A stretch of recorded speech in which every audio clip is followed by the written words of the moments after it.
now we come to the fitting of the pre-made hip panels, as we call them. So we make these up in the workshop if you're having these as an extra.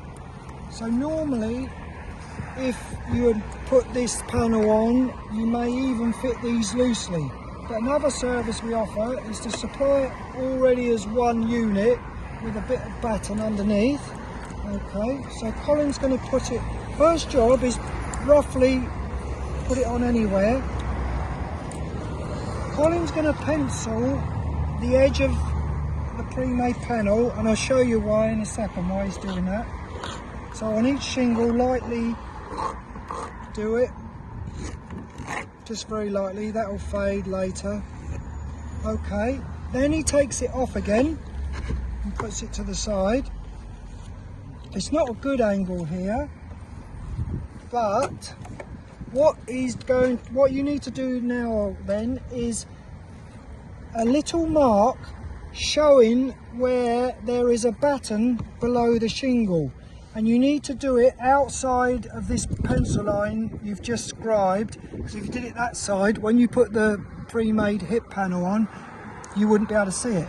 So that's the reason for doing that little mark there. So Colin's now marking wherever there is a batten below these shingles, and again we'll show you for why in a minute. Okay, so he's going to put the pre-made hip panel back on.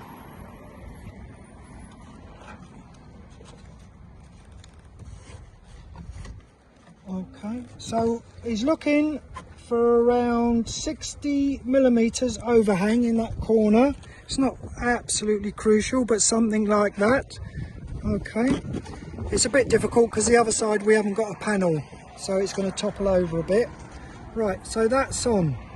Then when we go out on site, we've got these sort of nailers, or we also use an air nailer off a compressor. So now Colin is going to fix this pre-made hip panel down onto here. He knows where his batten is, so he's going to fire some of his brads. That's it. And they're long enough. There will be a bit of spring in it. You could also pilot with a drill driver, and I would advise just banging a nail in, not a screw, because you'd see the screw. So if you didn't have anything like this electric nailer or a nailer off a compressor, then where you're going to put your handheld nail needs to be about 60 or 70 millimeters. Then pilot it first with a 3 or 4 mil little wood pilot bit. Then you won't split anything. Then just bang it in, because you already know where your batten is below. Okay, we got to that stage. Then what you do at the top is you cut the shingles, sorry, the pre-made hip panel, you cut that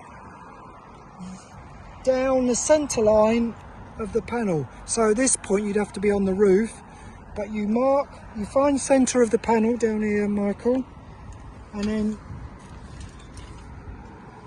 move up there. Okay, and then it doesn't have to be accurate because you're going to do something afterwards to cover up. So you cut a line down there, the other pre-made hip panel would come in, you cut that one, so they sort of meet, something like that. It doesn't matter if they're like that, there's a gap or anything. So that comes up to there.